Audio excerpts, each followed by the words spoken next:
saya sih ya, mungkin kalau Bapak Ibu mau ikutin silakan. Tapi kalau saya pribadi, kalau misalkan ada sesuatu yang mengganjal dalam diri saya, lalu tidak tenang, was-was, cemas, tidak jelas lah apa gitu, yang biasa saya kerjakan biasa sedekah. Saya akan sedekah. Dan Allah biasanya sering memberikan kesempatan itu buat kita. Tadi sebenarnya kesini saya dikasih kesempatan sama Allah. Tapi kemana tadi, kebetulan pas sebelum kesini saya ngantar istri ke mall tadi sama kakak tadi. Di situ Allah sudah kasih ilham, ambillah uang gitu kan di ATM. Karena di dompet lagi nggak ada duit, lagi nggak ada uang cash yang saya pegang. Nggak tahu nih maksudnya apa gitu kan. Tapi subhanallah, ketika saya datang ke sini tadi di depan kedutaan Belanda nggak salah tadi itu ada bapak-bapak tua, ya, dia gendong anaknya Pak. Ya, digendong di depan lagi, masya Allah. Apa pesan Allah di situ? Pasti ada. Allah mau kasih pesan sama kita untuk apa? Mungkin hatimu perlu diasah nih asahannya. Orang kayak begitu. Yang mungkin kalau Anda kasih uang 50.000 ya terima kasih, dia 10.000 terima. Tapi coba kasih 500.000 atau 1 juta. Mungkin berlinangan air mata. Dan saat dia berlinangan air mata seperti itulah, maka pintu langit terbuka untuk kita dan doa mustajab. Itu yang kita kejar tiap hari. Dan hal seperti itu banyak dalam kehidupan kita. Tiba-tiba Anda pulang pergi dari rumah mau masuk atau mau berangkat kerja seperti ini, tiba-tiba ada aja pandangan mata atau Allah kasih. Dalam Islam, kalau kita sudah tahu bagaimana dahsyatnya kebaikan, kita tidak akan pernah mau kehilangan momen sekalipun untuk apa? Untuk melakukan kebaikan. Contoh gini, misalkan ini penuh, misalkan ya, tempat ini penuh. Terus Anda lihat ada tempat di depannya kosong. Di situ ada orang ngantri, mau masuk. Anda lihat. Jadi hajatnya orang yang di depan pintu itu, dia pengen datang ke kajian misalkan. Karena Anda lihat ada tempat kosong, hajatnya dia. Lalu Anda kasih dia hajat ini untuk, Pak, silakan sini Pak, duduk sini Pak. Ada tempat kosong. Ketika Anda kasih itu ke dia, maka apa kata sabda Nabi atau apa sabda Nabi SAW? Nabi bilang apa? Membantu hajat saudaraku sama muslim, kata Rasulullah, lebih aku cintai daripada iktikaf 1 bulan penuh di masjidku ini. Coba bayangkan, ngasih tempat kayak begitu. Ngasih tempat, cuma ngasih tempat. Bayangkan 1 bulan penuh di Masjid Nabawi. Belum ribatnya, belum zikirnya, belum tilawahnya, belum sodakohnya.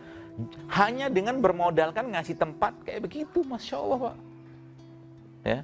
Makanya saya bilang tadi kan, kalau kita udah ngerti sekarang, maka kita tidak akan pernah mau ketinggalan waktu untuk berbuat baik setiap hari. Bahkan kalau teman kita misalkan, Anda lihat apa ya, teman kita mau wudhu lagi pakai sepatu. Belum dia buka sepatu, kasih sendal sama dia.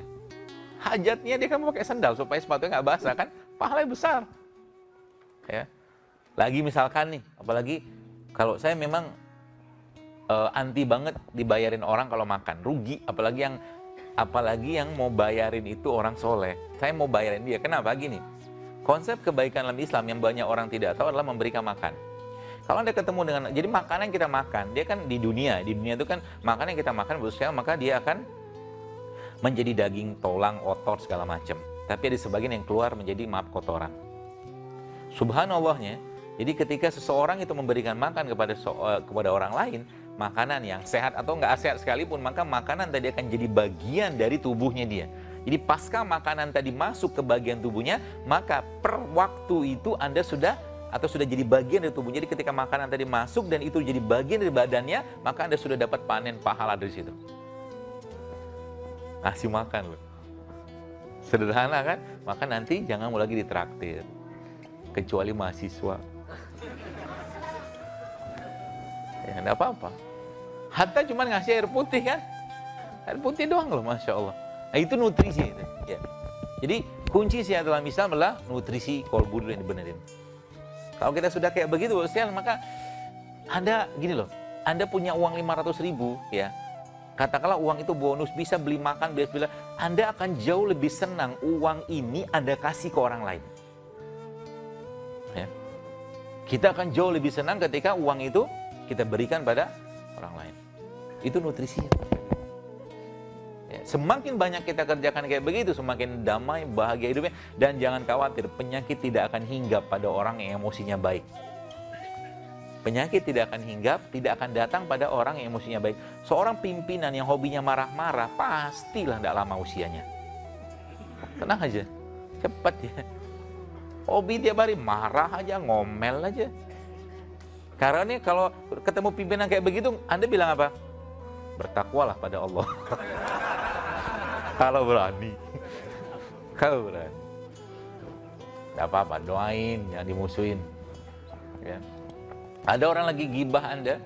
Anda tahu orang yang gibah. Gibah itu kan orang membicarakan sesuatu tentang hal yang benar tentang diri Anda, yang tidak baik. Nah, kan tapi Anda nggak suka dia ngomong itu di depan orang lain. Itu pahalanya besarnya luar biasa itu. Dan termasuk gibah itu dosa besar. Kalau dapat kayak begitu, sekalian kasih hadiah sama orang yang gibah tadi. Kasih makanan, kasih anggur, kasih kurma. Makasih ya, gitu kan. Panen pahala terus. Nanti kalau di yaumil hisab, Anda bisa bilang sama Allah, ya Allah, aku pengen minta apa? Aku mau pahala puasa orang ini ya Allah. Aku mau pahala hajinya ya Allah. Maka saya bahagia banget sekarang ya. Kalau ada orang yang ngomongin saya. Tinggal saya ngomong sama Allah nanti, ya Allah saya mau pahala tahajudnya dia ya Allah. Sampai orang itu bangkrut nanti, dosanya kita limpahkan sama dia.